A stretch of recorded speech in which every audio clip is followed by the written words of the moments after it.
job and drive to work and then laughed. Literal 5 head.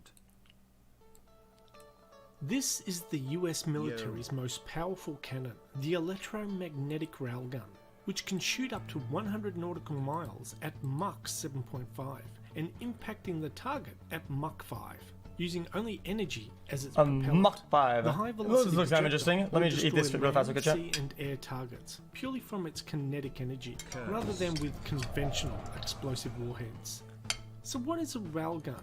Well, the EM Railgun launcher is a long-range weapon that fires projectiles using electricity instead of chemical propellants like gunpowder. Magnetic fields created by high electrical currents accelerate a sliding metal conductor or armature between two rails to launch projectiles at 4,500 miles per hour. Basically, it shoots a big solid metal projectile at very high speeds at vast distances and does damage using kinetic energy, only using electricity to shoot. The railgun works by storing power for several seconds, generated from an external source, like a ship. After the weapon is charged with some 32 megajoules of energy, its capacitors send an electrical pulse down two long rails, one negatively charged and one positively charged, generating an electromagnetic field that fires the projectile along the two rails at up to Mach 7. Using extreme speed, the warhead impacts with high kinetic energy, ripping a hole through whatever it was aimed at. The 25-pound projectile is a non-explosive bullet, like a big dart, inside an aluminium alloy casing or sabot. That's a whole fucking... falls away after the projectile leaves the that was a whole steel wall, man. The greatest advantage of an EM railgun on a naval vessel over traditional explosive round weapons is the safety aspect, as no propellant is required to fire the projectile, and no explosive rounds are stored in the ship's magazine.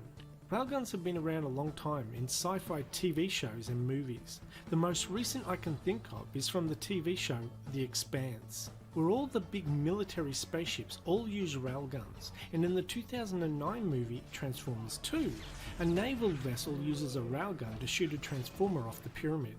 But the EM railgun has two major complications. The weapon takes an enormous amount of power to fire, and it literally tears itself apart with use.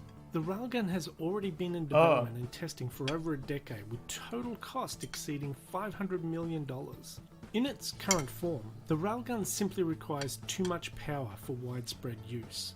The problem is, the only ships that will be able to generate the gargantuan 25 megawatts of power required to fire the railgun are the Zumwalt-class destroyers, which will use Rolls-Royce turbine generators to produce as much as 78 megawatts of power for the ship. But only 3 of these technologically advanced warships will be produced. A bigger problem is that the railgun will shred its internal components to bits if it is fired enough. You can see parts of the rails themselves erupting from the weapon as plasma when it is fired. The projectile is leaving at incredibly high velocities, and it accelerates down the barrel. The contact between the sabot and the rails simply erodes the gun itself. The other short-term solution is to develop a railgun that uses less power.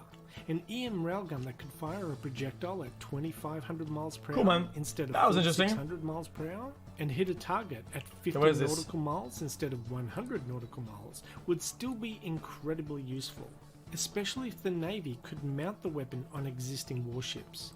A less powerful